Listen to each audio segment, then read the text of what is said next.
Hey everybody, this is another entry in my series that I call Retro Reviews. During a period from 2004 through 2018 where I took notes on movies and saved them. So I have like close to 1,000 movies here that are saved for posterity. Movies I've only seen once, never to see again.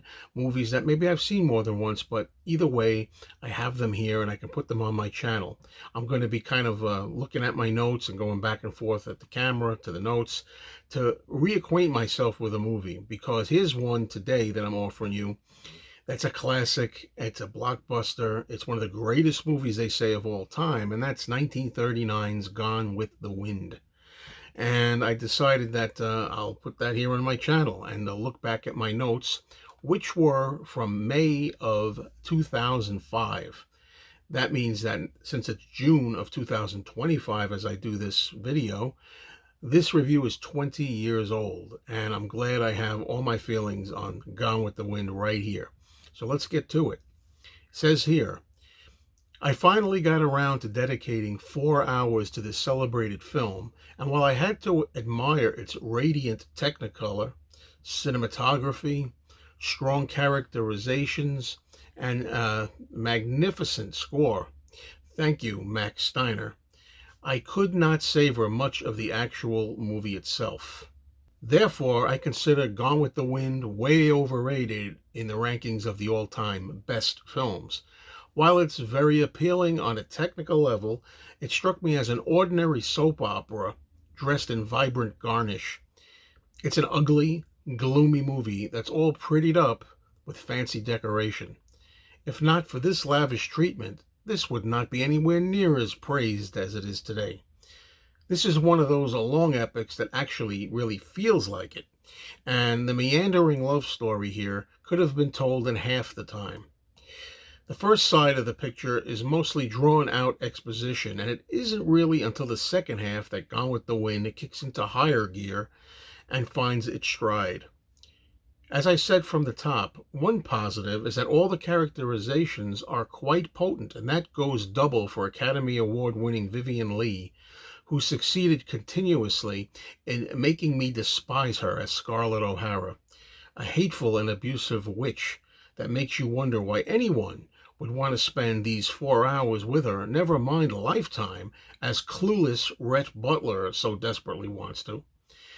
Scarlett is so mean and self-centered that I couldn't have cared less what happened to her, and I really wanted something to happen to her. I suppose that's part of the idea, but I can't get 4 hours of entertainment out of that unless O'Hara is actually Baby Jane or Lizzie Borden. How are we supposed to sympathize with her plight? I love strong women. I've always attracted to strong, independent women, but not nasty, mean, hurtful women. Now, what does Scarlett see in the geeky Ashley Wilkes? More importantly, what does Rhett Butler, Clark Gable, see in her? Oh, right, I forgot. She's feisty, strong, says what's on her mind, etc. But it should have been quite clear to Butler that a marriage with this user could never work. And when they finally do tie the knot, after she's been married twice already to men she cared about even less than Rhett, hello, ding ding, it turns out that Butler finally sees he's made a mistake. Well, maybe not, because one minute he wants a divorce, the next minute he's hoping they can work things out, and then it's back to wanting divorce, and then a pregnancy lights up his eyes again. Back and forth, 2.5 hours, 3 hours, and finally, like me, he decides he just doesn't give a damn. Well, duh. So, Rhett rejects Scarlett. Their little girl dies.